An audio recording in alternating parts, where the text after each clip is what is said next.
அனைவருக்கும் வணக்கம். கதைக்கிறா கேக்குதா? ஓம் செல்வம். ரைட். வணக்கம் வணக்கம். ஓகே, வணக்கம். கொஞ்சம் வினாக்கள் பார்ப்போம். இந்த பாராளுமன்றமே நிதி தொடர்பான பூரண கட்டுப்பாடு கொண்டது என்பது எத்தனை சரத்து? நிதி தொடர்பான சட்டங்கள் எத்தனை சரத்து? ஞாபகம் இருக்கா? 148. இப்ப 148வது நிதி தொடர்பான சரத்து என்று சொல்லலாம். அல்லது நாங்கள் பார்த்தோம் வாசகம் சரத்து, உரித்து, இப்படி பல பெயர்களால் அழைக்கப்படுது. இது 148வது சரத்து சொல்லுது, பாராளுமன்றமே நிதி தொடர்பான பூரண கட்டுப்பாடு கொண்டதுன்னு சொல்லப்படுகிறது. ஓகே, அடுத்தது வாக்கின் மீது கணக்கு அப்படி என்ன? வாக்கின் மீது கணக்கு, vote on account. தெரிஞ்சாக்கள் பயந்து கொள்ளலாம்.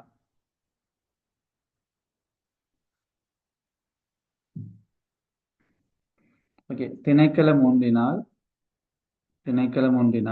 நிர்வாக செலவினங்களுக்கான தொகையை கோரும்போது சென்ற வருடத்தில் கணக்கிடப்பட்ட தொகையே ஜனாதிபதியால் விடுவிக்கப்படுவதை கருதும். இதுவே வாக்கின் மீது கணக்கு ஆகும்.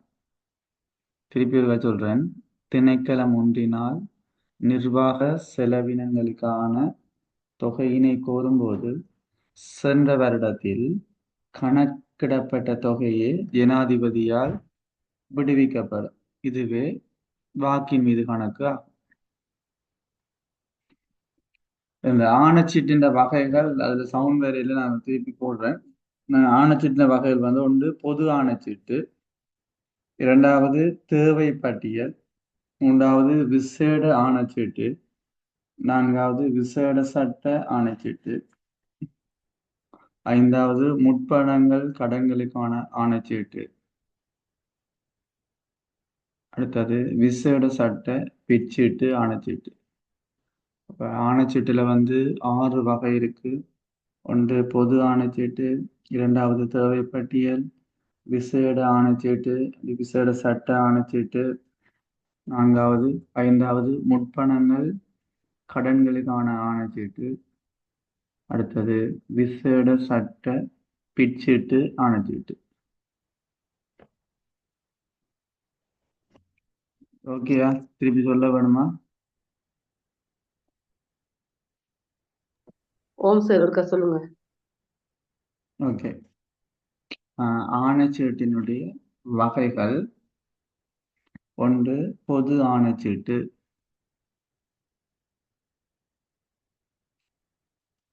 இரண்டாவது தேவை பட்டியல்,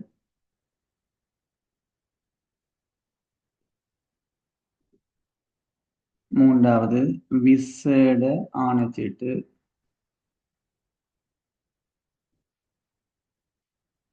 நான்காவது விசேட சட்ட ஆணைச்சீட்டு.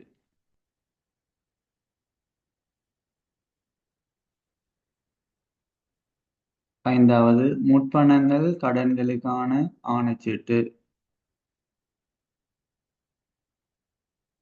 ஆறாவது விசேட சட்ட பிற்சீட்டு ஆணைச்சீட்டு.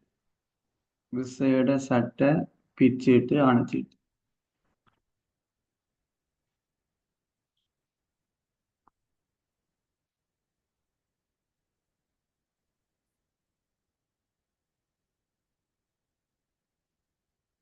அடுத்த மதிப்பீட்டின் வகைகள். தொடர்பாக பார்த்தோம் என்றால், ஒன்று வருமான மதிப்பீடு, இரண்டாவது செலவீனங்களுக்கான மதிப்பீடு, மூன்றாவது அலுவலர்களுக்கான முற்பணங்கள் கடன்களுக்கான மதிப்பீடு, நான்காவது அலுவலர்களுக்கான சம்பளங்கள் படிகளுக்கான மதிப்பீடு.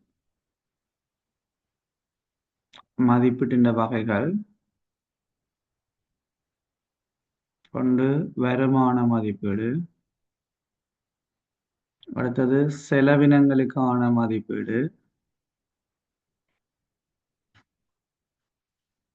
மூன்றாவது அலுவலர்களுக்கான முற்பணங்கள், கடன்களுக்கான மதிப்பீடு. நான்காவது, அலுவலர்களுக்கான சம்பளங்கள், படிகளுக்கான மதிப்பீடு.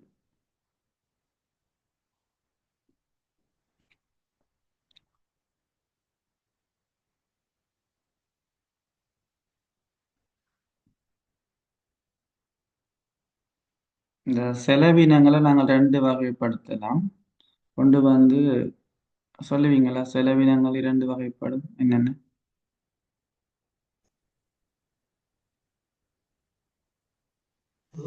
ஆமாம் சார். அது மூலதன செலவு, குட். மற்றது மீண்டெழும் செலவு. மீண்டு வரும் செலவு. செலவினங்கள் ரெண்டு வகைப்படும். ஒன்று மீண்டு வரும் செலவு, அடுத்தது மூலதன செலவினம். அப்ப மீண்டு வரும் செலவினங்களுக்கு அப்படி நடைமுறை செலவினங்களுக்கு உதாரணம்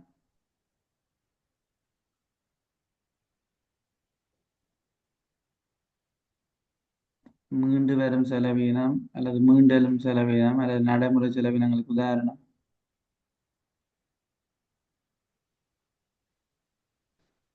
என்றால் திணைக்களத்துல வந்து நாளாந்து செயற்பாடுகளுக்காக ஏற்படுகின்ற செலவினங்களை நாங்கள் சொல்லுவோம் மீண்டு வரும் செலவினம். உதாரணமாக சம்பளம், அடுத்தது காகிதாகிகளுக்கான கொடுப்பனவு, தொலைபேசி கட்டணம், மின்சார கட்டணம், பிரியாண கொடுப்பனவு, புகையிரத ஆணைச்சீட்டு கொடுப்பனவு, இதெல்லாமே மீண்டு வரும் செலவினங்களுக்கான உதாரணம். என்னென்ன சொல்லலாம் என்றால் மின்சார கட்டணம் சொல்லலாம், தொலைபேசி கட்டணங்கள், புகையிரத ஆணைச்சீட்டு கொடுப்பனவுகள், சம்பளங்கள், காகிதாகியல் கொடுப்பனவுகள், இப்படி சொல்லலாம்.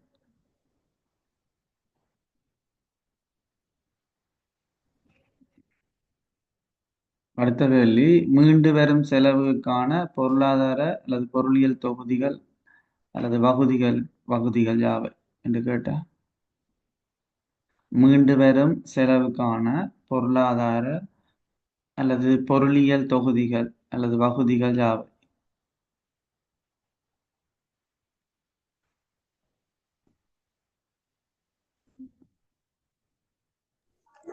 இந்த சம்பளங்களும் கூலிகளும் அது இல்லை சார். சம்பளங்கள், கூலிகள். சம்பளங்களும் கூலிகள், படிகள், மற்றது வளங்கள், சேவை, போக்குவரத்து படி, பிரயாண படிகள், வட்டி கொடுப்பனவுகள், பராமரிப்பு செலவுகள். அவ்வளவுதான்.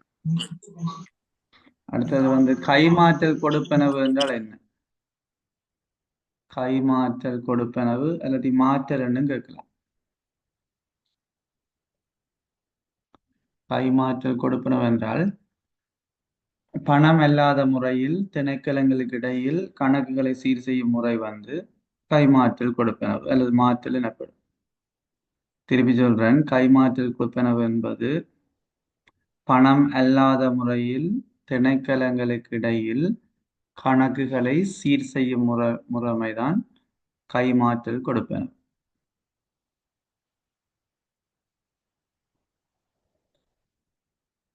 ஓகேயா?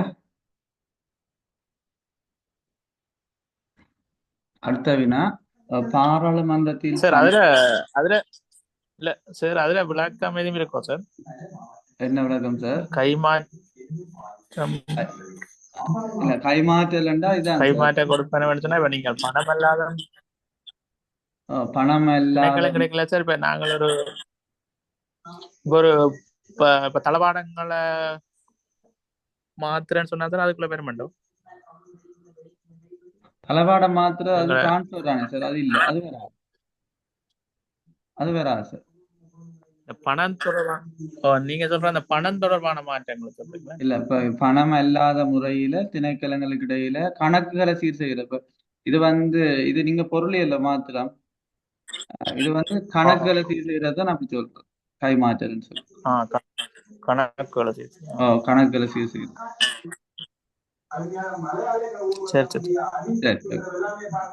அடுத்த வினா, பாராளுமன்றத்தில் சமர்ப்பிக்கப்பட்ட மதிப்பீடானது ஒதுக்கீட்டு சட்டமாகும் வரை நடைபெறுகின்ற விடயங்கள் யாவை? பாராளுமன்றத்தில் சமர்ப்பிக்கப்பட்ட மதிப்பீடானது ஒதுக்கீட்டு சட்டமாகும் வரை நடைபெறும் விடயங்கள் யாவை? ஒன்று, மதிப்பீடானது முதலாம் வாசிப்புக்காக பாராளுமன்றத்தில் சமர்ப்பிக்கப்படுது. மதிப்பீடானது முதலாம் வாசிப்பின் பொருட்டு பாராளுமன்றத்தில் சமர்ப்பிக்கப்படுது. இரண்டாவது, நிதி அமைச்சரினால் மதிப்பீடு பாராளுமன்றத்தில் உத்தியோகபூர்வமாக சமர்ப்பிக்கப்படும். இதை நாங்க சொல்லுவோம் இரண்டாம் வாசிப்புன்னு சொல்லுவோம். மூன்றாவது, சமர்ப்பிக்கப்பட்ட மதிப்பீட்டின் மீதான குழுநிலை விவாதம் நடைபெறும். சமர்ப்பிக்கப்பட்ட மதிப்பீட்டின் மீதான குழுநிலை விவாதம் அன்றைக்கு ஒரு சின்ன சோர்ஸ்ல போட்டு நான் குழுநிலை விவாதம் பார்த்துருப்பீங்கன்னு நினைக்கிறேன். அந்த அவ்வளோத்தையும் நீங்க கொஞ்சம் கொஞ்சமா கொப்பியில நோட் பண்ணாலே வந்துடும். அடுத்தது, மதிப்பீடானது வாக்கெடுப்பு ஒன்றின் மூலம் நிறைவேற்றப்பட. ஐந்தாவது, நிறைவேற்றப்பட்ட மதிப்பீட்டின் மீது சபாநாயகர் கையொப்பமிட்டு சட்ட ஆவணமாக்குது. இப்போ உங்களுக்கு தெரியும், முதலில் அது சட்ட மூலமா இருக்கிறது. அப்புறம் சபாநாயகர்கிட்ட ஒப்புதலோட கையொப்பத்தோட தான் அது சட்டமாக மாற்றப்படும். இந்த 5 எல்லாம் அதுல நடக்குது. அப்ப திருப்பி ஒரு வேகமா சொல்லி கொண்டு போறேன். ஒன்று, மதிப்பீடானது முதலாம் வாசிப்பின்காக பாராளுமன்றத்துல சமர்ப்பிக்கப்படுதல். இரண்டாவது, நிதி அமைச்சரினால் மதிப்பீடு பாராளுமன்றத்தில் உத்தியோகபூர்வமாக சமர்ப்பிக்கப்படல். இதை நாங்க சொல்லுவோம் இரண்டாம் வாசிப்புன்னு சொல்லுவோம். மூன்றாவது, சமர்ப்பிக்கப்பட்ட மதிப்பீட்டின் மீதான குழுநிலை விவாதம் நடைபெறுதல். நான்காவது, மதிப்பீடானது வாக்கெடுப்பு ஒன்றின் மூலம் நிறைவேற்றப்படுதல். அதாவது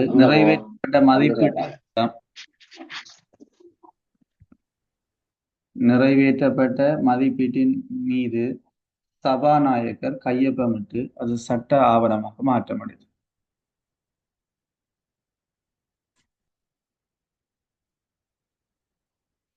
அடுத்த வினா, முதலாம் வாசிப்பு, இதை நாங்கள் முகவரின்னு சொல்லலாம். அது விளக்க உரையில நிதி அமைச்சரினால் தெரிவிக்கப்படுகின்ற விடயங்கள் யாவை? முதலாம் வாசிப்பு அல்லது முகவுரை அல்லது விளக்க உரையில் நிதி அமைச்சரினால் தெரிவிக்கப்படும் விடயங்கள் யாவை? இதுக்கு என்ன சொல்லலாம்? ஒன்று, எதிர்வரும் நிதியாண்டில் எதிர்பார்க்கப்படும் மொத்த வருமானம். எதிர்வரும் நிதியாண்டில் எதிர்பார்க்கப்படுகின்ற மொத்த வருமானம். இரண்டாவது, எதிர்வரும் நிதியாண்டில் செய்யப்பட வேண்டிய செலவினங்களுக்கான மொத்த தொகை. மூன்றாவது, பற்றாக்குறையை நிவர்த்தி செய்வதற்கான நிதி மூலங்களை பெற்றுக்கொள்வதற்கான நிதி மூலங்கள்.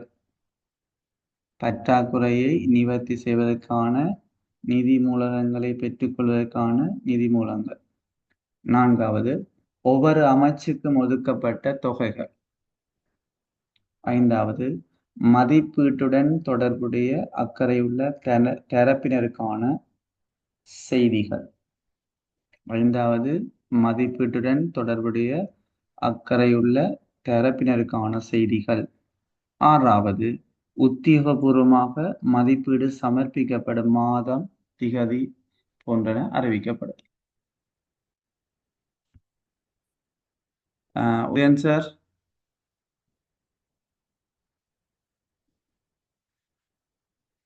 உதயன் சார், நீங்க கொஞ்சம் விஷயம் டிஸ்கஸ் பண்ணுங்க சார்.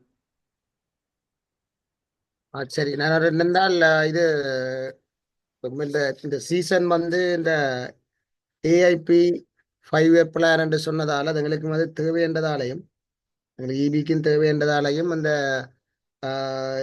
இந்த சீசன்ல ஏஐபியை நாங்கள் அதை கொடுக்குற சீசன் என்றதால இந்த நிதி மூலங்கள் நீங்க சொன்ன மாதிரி இந்த மீண்டலும் செலவங்க பற்றி கொஞ்சம் கதைப்ப பண்ணி யோசிக்கிறேன். நிதி மூலங்கள் இருக்குத்தானே, நிதி முகாமைத்துவத்துல வந்து பாடசாலைகளுக்கு கிடைக்கக்கூடிய நிதி மூலங்களை பற்றி பார்த்து அந்த நிதி மூலங்கள்ல நாங்கள் பாடசாலைகள்ல நிகழ்த்தக்கூடிய செலவுல வந்து மீண்டு வரும் செலவு மூலதன செலவுன்னு சொல்லி பார்ப்போம்.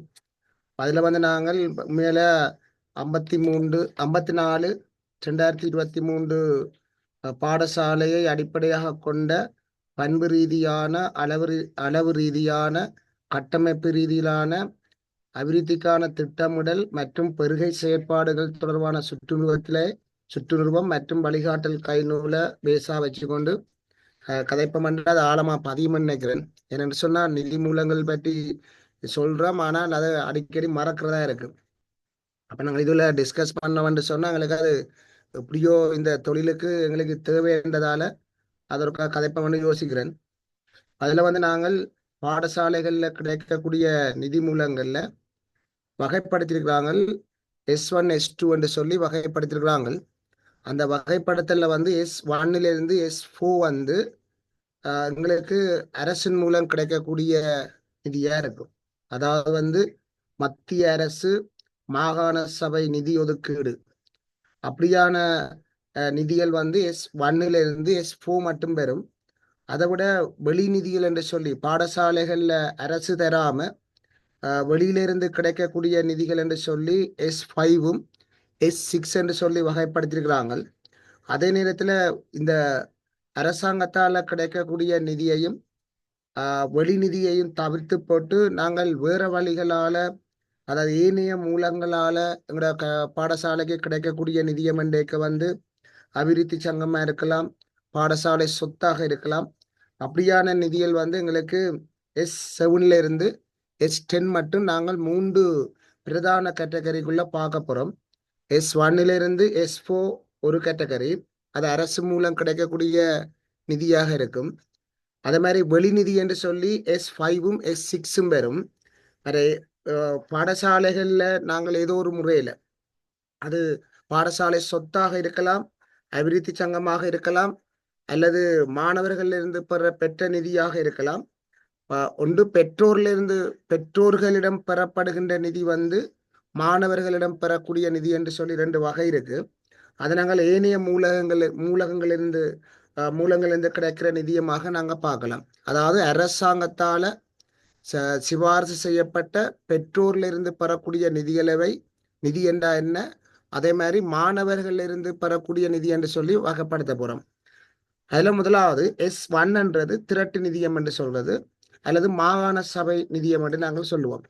அது மாகாண சபையிலிருந்து எங்களுக்கு கிடைக்கக்கூடிய நிதியா இருக்கலாம், அல்லது திரட்டு நிதியமாக இருக்கலாம். திரட்டு நிதியம் என்று சொல்லிக்க உண்மையில ஒரு குறித்த ஒரு நோக்கத்துக்கு இல்லாம எங்களுக்கு வார நிதியாக இருக்கலாம். வளமையா திரட்டு நிதி என்று சொல்லி எங்களுடைய ஸ்தாபன கோவையில் அப்படித்தான் போட்டிருக்குது. அதாவது எந்த விதமான நோக்கம் இல்லாம அரசாங்கத்துக்கு கிடைக்கக்கூடிய சகல நிதிகளும் திரட்டு நிதி என்று சொல்லி ஸ்தாபன கோவை சொல்லுது. ஆனா இதுலயும் ஒரு S1 என்று சொல்லிக்க வந்து நாங்க திரட்டு நிதியம், மாகாண சபை நிதியம் என்று சொல்லி போட்டிருக்காங்க. திரட்டு நிதியம் அல்லது மாகாண சபை நிதியம் என்று சொல்லி நாங்கள் எங்களோட கல்லூரிக்கு அல்லது பாடசாலைக்கு கிடைக்கக்கூடிய நிதியமாக இருக்கும். அதே மாதிரி பல தரப்பினர் மற்றும் இரு தரப்பினருக்கிடையே புரிந்துணர்வு ஒப்பந்தத்தின்படி செயல்படுத்தப்படுகின்ற வேலை திட்டங்கள் அல்லது செயற்திட்டங்களிலிருந்து கிடைக்கப்படும் நிதியாக இருக்கும். உண்மையில வந்து AIP நாங்கள் போடுற நேரத்துல இந்த S2 எனப்படுகின்ற நிதி வந்து நாங்கள் போடுறது குறைவு. ஏனென்றா இப்படியான முறையில அரசாங்கத்துல கிடைக்கிற நிதிகள் குறைவா இருக்கின்றதால எங்களுக்கு S2 எனப்படுகின்ற வகையில அந்த AIPல வந்து கிடைக்கிற நிதி வந்து நாங்கள் நிதி அதை போடுற இல்லை, S2 என்று சொல்லி நாங்கள் போடுறது குறைவா இருக்கும். அதே மாதிரி S3 என்று சொல்லி இருக்குது. அரச துறையின் 1 minute.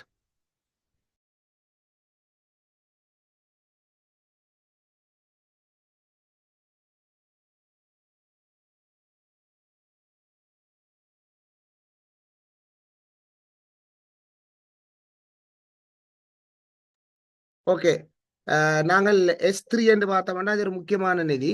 அரச துறையின் ஏனைய நிறுவனங்களிலிருந்து கிடைக்கின்ற நிதிகள் பொது திரைசேரியா இருக்கலாம், மாகாண திரைசேரியாகளால் அங்கீகரிக்கப்பட்ட நிதியாக இருக்கலாம். அது எங்களுக்கு முக்கியமான நிதியா இருக்கும். ஆனா எங்கட கல்லூரியில அல்லது பாடசாலையில அநேகமா பயன்படுத்தக்கூடிய நிதி வந்து S4 தான்.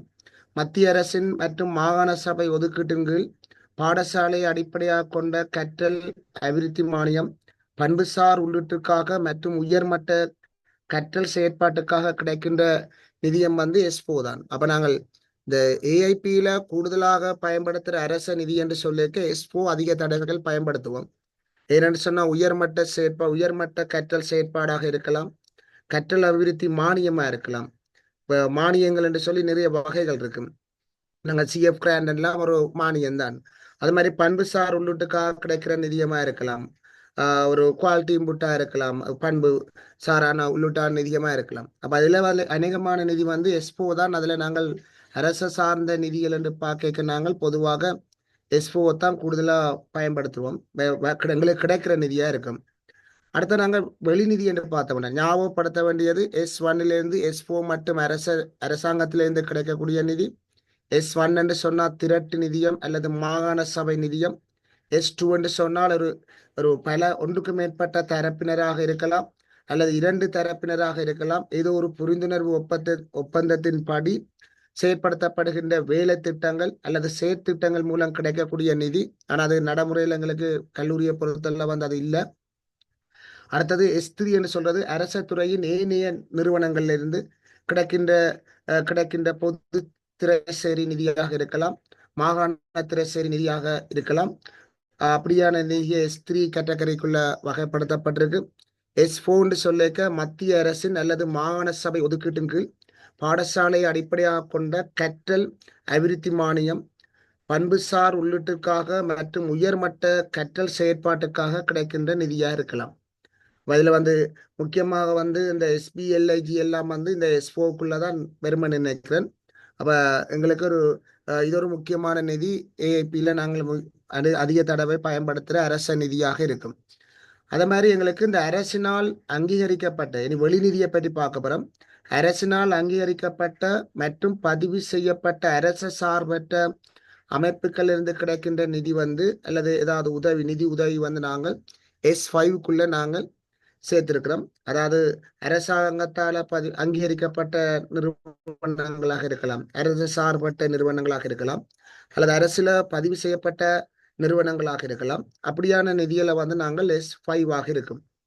அதாவது அரசாங்கத்துல அப்ரூவலாக அதாவது வந்து லீகலாக இயங்கக்கூடிய அரசுல பதிவு செய்யப்பட்டு சட்ட ரீதியாக இயங்குகின்ற அரசு சார்பற்ற அமைப்புகள்ல இருந்து கிடைக்கிற நிதியை நாங்க S5க்குள்ள நாங்கள் உள்ளடக்கலாம்.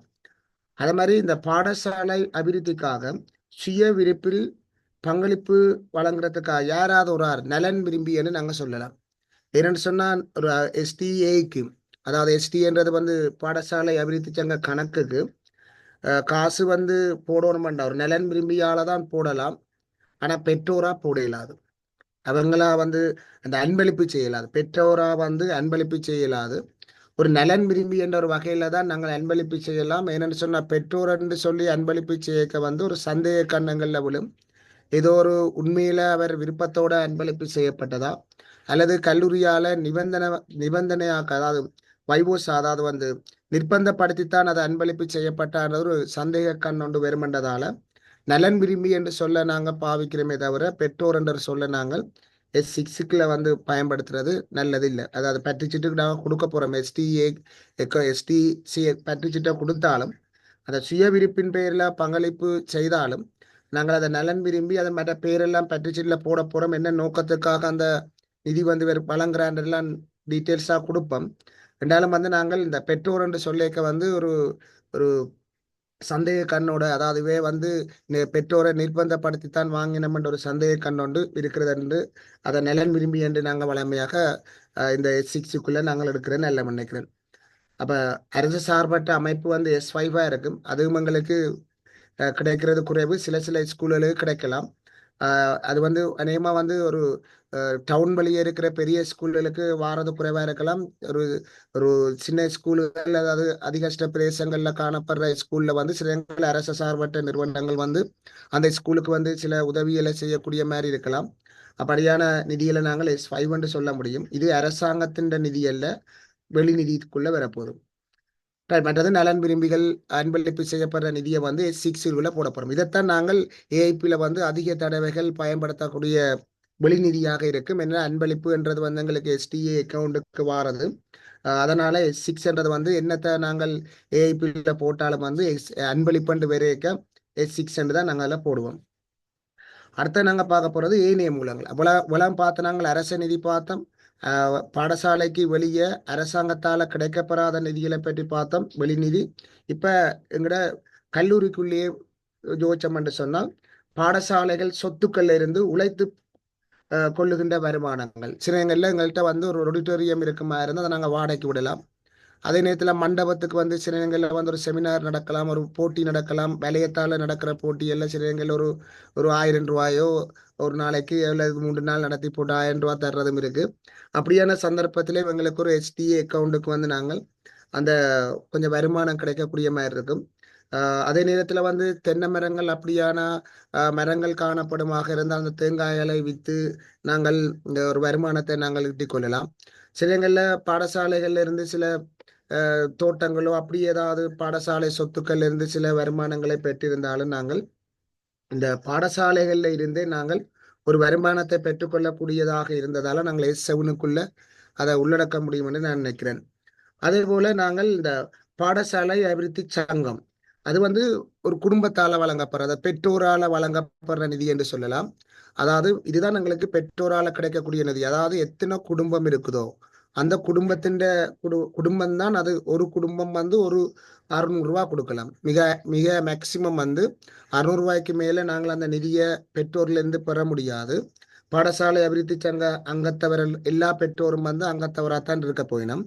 அவை ஒவ்வொரு குடும்பத்திலையும் வந்து நாங்கள் 600 ரூபா பெறக்கூடிய மாதிரி இருக்கும், அதுக்கு மேல பெற முடியாது. இதான் நாங்கள் பெற்றோர்ல இருந்து கிடைக்கக்கூடிய நிதியம். அதாவது நாங்கள் ரிசிட் போடைக்கே வந்து மாணவரின் பேர் வந்து ரிசிட் போட இல்லாது, அந்த ஃபேமிலின்ற பேருக்கு தான் நாங்கள் ரிசிட் கொடுப்போம். அதாவது பேரண்ட்ன்ற பேருக்கு தான் நாங்கள் அந்த ரிசிட்டை நாங்கள் போட்டிருப்போம் ஒவ்வொரு பிள்ளைக்கும்.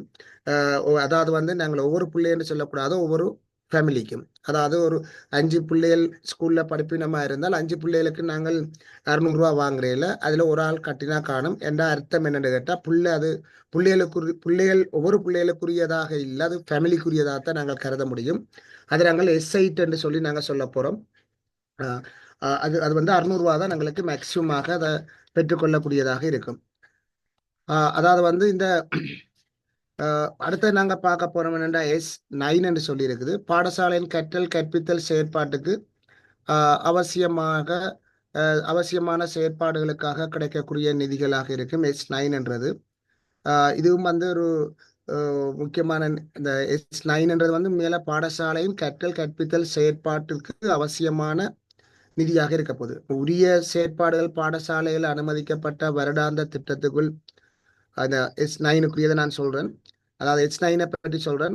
அந்த S9க்குரிய உரிய செயற்பாடுகள் பாடசாலையின் அனுமதிக்கப்பட்ட வருடாந்த திட்டத்தினுள் உள்ளடக்கப்பட்டிருக்க வேண்டியதுடன் அது பாடசாலை அபிவிருத்தி நிறைவேற்றுக் குழுவின் பரிந்துரையுடன் அனுமதியை பெற்றிருக்க வேண்டும். செயற்திட்டம் நிறைவடைந்த பின்னர் உரிய முன்னேற்ற அறிக்கையை அனைத்து ஆவணங்களுடன் வலய கல்வி பணிப்பாளருக்கு வழங்க வேண்டும் என்று சொல்லி அதில் ஒரு குறிப்பில் போட்டிருக்கிறாங்க. அதை S9 பற்றி தான் போடப்பட்டிருக்கு. அதை நாங்கள் வந்து ஒரு ஏதோ ஒரு செயற்திட்டத்தை நாங்கள் பாடசாலையில நிகழ்த்தேக்க வந்து அதால ஏதாவது ஒரு வருமானம் ஒன்று கிடைக்கலாம்னு நினைக்கிறேன். சில நேரங்களில் இது என்னுடைய அபிப்பிராயம். S9 பற்றி நீங்களும் அதை சொல்லலாம். சில நேரங்களில் நாங்கள் ஒரு கண்காட்சி வைக்கிற மாதிரி இருக்கலாம். ஒரு கண்காட்சின்றது ஒரு செயற்திட்டமாக இருக்கலாம். அந்த கண்காட்சிக்காக சில வருமானங்கள் ஏதோ ஒரு பாடசாலையின் கற்றல் கற்பித்தல் செயற்பாட்டின் ஒரு பகுதி தானே கண்காட்சியாக இருக்க போதும். அது நாங்கள் அனுமதி எடுத்து வேற வேற தரப்பினரும் வந்து அதை பார்க்க வரைக்கும் அதில் ஏதாவது ஒரு வருமானத்தை கிடைக்குமாக இருந்தால் அதனால S9 நான் கருதலாம் நினைக்கிறேன். இதுல ஏதாவது கருத்துகள் இருந்தால் சொல்லுங்க. என்ன மேலதிகமான தகவல்கள் அதுல இல்லை. பாடசாலையின் கற்றல் கற்பித்தல் செயற்பாட்டுக்கு அவசியமான செயற்பாடுகள் மூலம் கிடைக்கிற நிதி என்று சொல்லப்பட்டிருக்கு. அவசியமான செயற்பாடுகளுக்கு கிடைக்கிற நிதி என்று சொல்லப்பட்டிருக்கு. அதுல குறிப்பிலையும் வந்து இவ்வாறான அதை நான் முதல் சொன்னபடியே தான் சொல்லப்பட்டிருக்கு. S9ன்றது வந்து நான் இப்படி ஒரு கண்காட்சியை நான் யோசிச்சு பார்க்குறேன். இல்லாட்டி பாடசாலையில் ஏதாவது ஒரு செயற்திட்டத்தை நிகழ்த்தேக்க அந்த செயற்திட்டத்தின் மூலம் ஏதாவது ஒரு வருமானம் கிடைக்குமாக இருந்தால் S9க்குள்ள வைக்கலாம் போலக்கு. அது மேலதிகமான விளக்கம் அதில் நீங்கள் ஏதாவது விளக்கம் இருந்தால் சொல்லலாம்னு நினைக்கிறேன். கிறிஸ்துவசர் ஏதாவது உங்களோட ஐடியா ஏதாவது? ஓகே சார், நீங்க சொல்லுங்க. இல்ல S9 பற்றி எனக்கு ஒரு விளக்கம் குறைவா இருக்குது. டிஸ்கஷன் தானே. யாராவது துஷ்யந்தன் சார் சொல்லுங்க, உங்களுக்கு தான் முக்கியமான ஒரு ஆள் இருக்கிறார், வளம் சேர்ந்தன்னு. துஷ்யந்தன் சார், உங்களுக்கு ஏதாவது ஐடியா? இல்ல அது வந்து என்னன்னா ஏதாவது ப்ரொஜெக்ட் வந்து நாங்க வெளியத்துக்கு வேலை செய்வோம். அந்த அபிவிருத்தி பாடசாலைகள் அப்படியான சேர்த்துறது காசு வருது இல்லை. இது அபிவிருத்தி என்ன டிஎஸ் ஆஃபீஸ் காலேஜ்ல செய்யறாங்க ஓ சர்டிஃபிகேட் கொடுக்குறது, ஓ ஓ ஓ ஓ அது சேர்த்துட்டோம். ஓமாம் ப்ரொடக்டிவிட்டி அப்படியானதுக்கு நிதி வரும் தானே எங்களுக்கு. ஓமாம் ஓமாம் அதனூடாக நாங்க ஏதாவது வருமானத்தை பெற்றா அந்த வருமானம் தொடர்பான ரிப்போர்ட் வெளியேற்ற அனுப்புவோம். அனுப்போம். ஓமாம் அந்த இதுதான் இந்த S9 வரும். S9 வரும். ரைட், வெரி நல்ல. இப்படி இப்படி சேவண்ண பண்ண எங்களுக்கும் ஒரு விளக்கம் கிடைக்கும்னு நினைக்கிறேன். இல்லை, ஓகே தானே கிறிஸ்துவ சார்? என்னன்னு சொன்னா ப்ரொடக்டிவிட்டி, இந்த உற்பத்தி திறனான செயற்பாடுகள் வந்து டிஎஸ் ஆ சர்வீஸுகளால சில நேரங்கள் நடக்கும். அந்த செயற்பாடுகளால ஏதாவது ஒரு வருமானம், அது சம்பந்தமான ரிப்போர்ட் வந்து நாங்கள் விலையது கட்டாயம் கொடுப்போம். அப்படியான ஒரு செயற்திட்டங்கள் மூலம் ஏதாவது வருமானம் எங்களுக்கு கிடைக்குமா இருந்தால் S9 வரும். ஆனால் அது சரியான அரிதா இருக்கும். என்ன சார் துஷந்தன்? அந்த வருமானம் பண்றது வந்து எங்களுக்கு கிடைக்கிறது குறைவா சந்தர்ப்பம் குறைவா இருக்குமா? தான் இருக்கு. இல்ல அது ஒரு உதாரணத்துக்கு சொன்னா, மற்ற இந்த விவசாயத்துக்கு அப்படி ஒவ்வொரு ப்ரொஜெக்டுக்கு வித்தியாசமான நிதி மேலதிக நிதி வரும். எல்லா பள்ளிகளும் பெறாம குறிப்பிட்ட சில பாடசாலை கொண்டு வர்றது இருக்குதானே. ஓ ஓ ஓ ஓ. அதால ஆனா இது ஏதாவது வந்து ஒரு வழி இது வந்து ஒரு இன்னும் பெருமா இருந்தா ரைட், அரச நிதியா வராது. இது அரச நிதிக்குள்ள இல்ல இது அரச வரக்கூடாது. அரச நிதியாயும் பெறலாம். ப்ரொஜெக்டுக்கு கொண்டு மட்டும் ஸ்பெஷலா வரும். சில சில பாடசாலை தெரிவு செய்யப்பட்ட பாடசாலைக்கு மட்டும். Right right right. அப்படியா அதுல இருக்கலாம். இம்ப்ரூவ்மெண்ட் இருக்கு. சரி சரி, right. Okay okay, thank you sir. அதே மாதிரி S10 என்று இருக்குது. அதில் என்னன்னு சொன்னால் அது வந்து என்ன மாதிரி என்றால், அது மாணவர்கள், ஒவ்வொரு மாணவர்களும் STA வழங்கப்படுற நிதியாக தான் கருத முடியும். ஆனால் அது வந்து எப்படி என்று சொல்லிக்க, நாங்கள் எங்களுக்கு எவ்வளவு வருமானம் இருக்குது, எவ்வளவு செலவு செய்ய போகிறோம்ன்றதை நாங்கள் மேலே பட்ஜெட்டில் போடேக்க கொஞ்சம் காசு வந்து எங்களுக்கு குறைவாக இருக்கும். அதாவது வந்து அந்த செலவுக்கு ஏற்ற மாதிரி காசு வந்து எங்களுக்கு குறைவானதாக தான் இருக்கும். அதை நாங்கள் சொல்றது துண்டு விழும் தொகை என்று சொல்றோம் நாங்கள். அது முக்கியமாக எப்படியான செலவுக்கு S10 நாங்கள் ஈடு செய்யறதுக்கு ஒவ்வொரு மாணவர்களிலிருந்து பெறலாம் என்று சொன்னால், பாடசாலையில் நிகழ்கின்ற கட்டாய செலவுன்னு சொல்லி. ஏன்னா கரண்ட் இல்லாமல் அது ஒரு கட்டாயம். தண்ணி இல்லாட்டியும் அந்த பாடசாலையை ரன் பண்ண இயலாது, கரண்ட் இல்லாட்டியும் ரன் பண்ணவே இயலாது. அது மாதிரி தொலைபேசி, இன்டர்நெட், துப்புரவு, பாதுகாப்பு, அப்படியான ஒரு அத்தியாவசியமான செயற்பாடுக்கு, அது அப்படியே இனங்காணப்பட்ட மிக முக்கியமான அத்தியாவசியமான செயற்பாடாக காசு குறைவாக வந்துட்டேன்டா. நாங்கள் ஏற்கனவே பட்ஜெட்டில் போடையக்க வந்து என்னத்தால வருமானம் கிடைக்குது, என்னத்தால செலவு செய்ய போறோம்னு சொல்றோம், ரெண்டும் பேலன்ஸ் ஆக வேணும். ஆனால் சில நேரங்களில் வந்து செலவு வந்து ஓவர்டேக் பண்ணி கொண்டு இருப்பார், அதாவது கூடவா காட்டி கொண்டு இருக்கும். ஆனால் அந்த கூட காட்டைக்க வந்து நாங்கள் மாணவர்களிலிருந்து பெறக்கூடிய மாதிரியான செலவு, மாணவர்களிலிருந்து என்ன மாதிரியான இதை பெறலாம் என்று சொன்னால், இந்த மின்சார கட்டணத்தை பெறலாம், தொலைபேசி கட்டணத்தை பெறலாம், நீர் கட்டணமோ, இணையம், துப்புரவு, பாதுகாப்புக்கு மட்டும்தான் நாங்கள் மாணவர்கள், ஒவ்வொரு மாணவர்களிலிருந்தும் பெறலாம். இது ஒரு ஃபேமிலிக்கு இல்லை.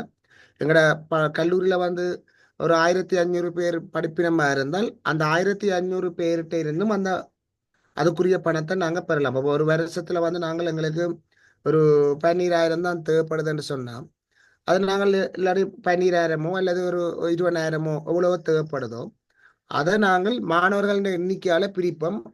ஆஹ் ஒரு மாணவர் எவ்வளவு கொடுக்க போறாரு. சிலங்கள் ஒரு மாணவர் வந்து 700 ரூபா கொடுக்கலாம், சிலங்கள் 1700 ரூபா கூட வரலாம், 2000 கூட வரலாம்.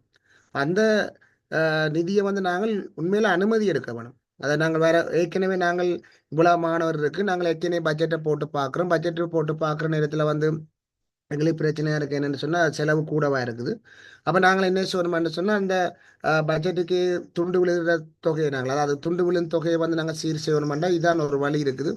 அத்தியாவசியமான செலவுல தான் நாங்கள் அதை மாணவர்களிருந்து பெறலாம்ன்றதால இந்த மின்சார கட்டணம், தொலைபேசி கட்டணம், நீர் கட்டணம், இணைய கட்டணங்கள் அதில் நாங்கள் பட்ஜெட்டில் போட்டு சிலர்கள் இந்த மின்சார கட்டணம், தொலைபேசி கட்டணத்துக்கெல்லாம் வந்து அரச நிதியும் பெறும்.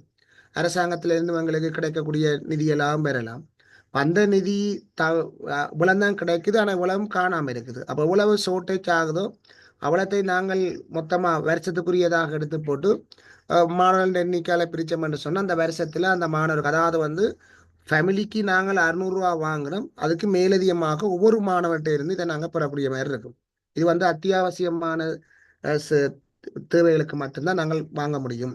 ஆனாலும் வந்து இது எவ்வளவு வாங்குறன்றதை வந்து நாங்கள் பொதுக்கூட்டத்தில் வந்து நாங்கள் அதை அனுமதி எடுக்க தான் வேணும். நாங்கள் எங்கட வாழ்ல செய்யாம எஸ்டிசிக்குரிய பொதுக்கூட்டத்தில் வந்து உண்மையில அனுமதி எடுத்து வச்சிருக்க வேணுமா இந்த இப்படி செலவுகள் இருக்குது அப்போ வெளிப்படைத்தன்மையா இருக்கும்.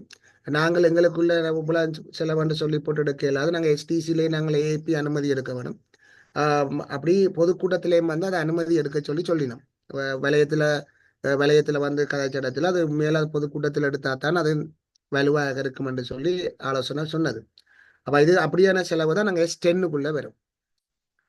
அது அது முக்கியமான விஷயமா இருக்கு. இதுதான் எங்களுக்கு இந்த கிடைக்கக்கூடிய அதாவது வந்து ஒரு கல்லூரிக்கு அல்லது பாடசாலைக்கு கிடைக்கக்கூடிய நிதி மூலங்களாக இருக்கும். இனி நிதி மூலங்கள்ல நாங்க பார்த்த நிதி மூலங்கள்ல இருந்து செலவு செய்ய போறோம். மன்னிக்க வேணும். சொல்லுங்க சார். இரண்டா S10 வந்து நீங்க சொன்னது எவ்வளவு சரி.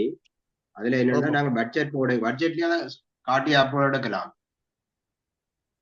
இப்ப பட்ஜெட்ல போறோம் தானே வரவு மின்சாரமாகளுக்கு 500 1000 ரூபாய் பிறப்பு, தொலைபேசிக்கு 500 ரூபாய் பிறப்பு, இணையதளத்துக்கு 1150 ரூபாய் பிறப்புன்னு சொன்னா അതിന്റെ வரவை காட்டி நாங்கள் பாய்க்கிற மின்சார செலவு எங்களோட உத்தேசம் ஒரு வருஷத்துக்கு இவ்வளவு காட்டி போட்டு மேலதிகமாக வர்ற தொகையை ஒரு மாணவனுக்கு இவ்வளவு வருதுன்னு சொல்லி பட்ஜெட்ல போட்டு அந்த மாணவன் அறவுற மாதிரி நாங்கள் பட்ஜெட்ல போட்டு காட்டலாம். சொல்லுங்க. போட்ட காட்டி போட்டு நாங்க பட்ஜெட் தொடர்பா நாங்கள் எங்களோட மேனேஜ்மெண்ட் கமிட்டியில மாதிரி முடிவெடுப்போம் தானே. மேனேஜ்மெண்ட் கமிட்டிலையும் போட்டு மற்றது பாடசாலை இருக்குதானே அவங்கள்ட்டையும் போட்டு அதுலயும் போட்டுட்டு நாங்கள் பட்ஜெட்ல அப்ரூவ் எடுத்துட்டோம்னா அப்புறம் நாங்கள் ஒரு தடவைக்கும் வாய் கூற வேண்டியது இல்லை.